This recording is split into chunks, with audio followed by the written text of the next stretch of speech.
Mini-episode 1469 of the FDH Lounge is brought to you by Sportsology, delivering unconventional columns and webcasts about sports, TV, music, movies, and more. Follow them on the web at sportsology.com. The FDH Lounge. You want to schedule your life around it.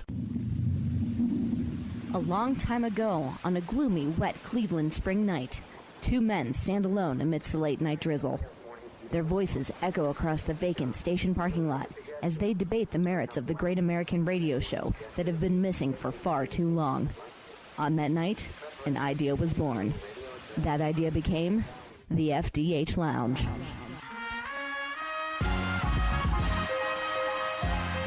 Welcome to the FDH Lounge. Hello and welcome to FDH Lounge Mini-episode 1469, our Better Call Saul Season 6 Part 1 preview.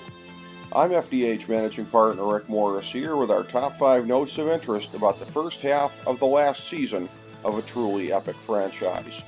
Number 5, Walt and Jesse will be back as all 3 Saul timelines will play a part. The return of Mr. White and his slacker sidekick has been confirmed, but we'll have to wait and see if that's in a flash forward or a serious jump in the timeline. The Breaking Bad universe lasted from 2008 to 2010, and we're still in 2004 with this prequel, so there's a lot of ground to be covered either way. Of course, the post-2010 timeline with Cinnabon Gene will continue to be fleshed out as well.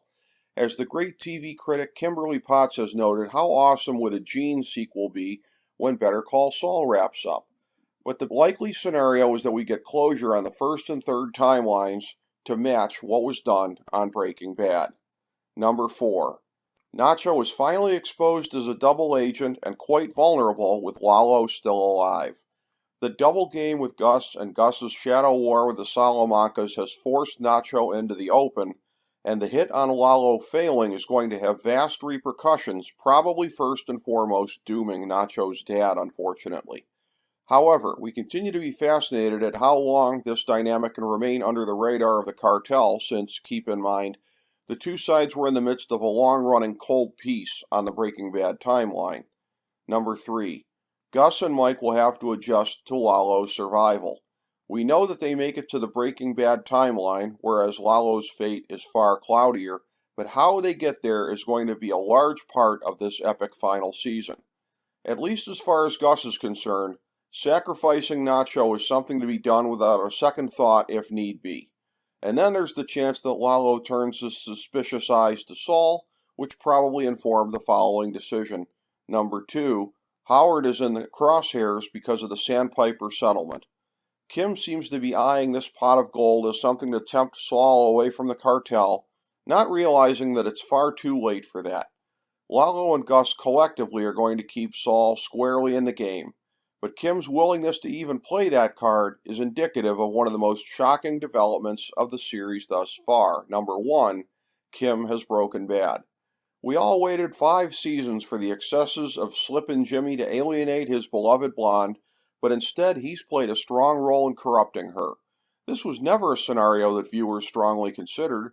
Instead, knowing that she's not depicted on screen in Breaking Bad, we wondered if she left Saul at a time when he went too far, or if his actions got her killed. That may still happen, but now we know that Kim has become the one who knocks.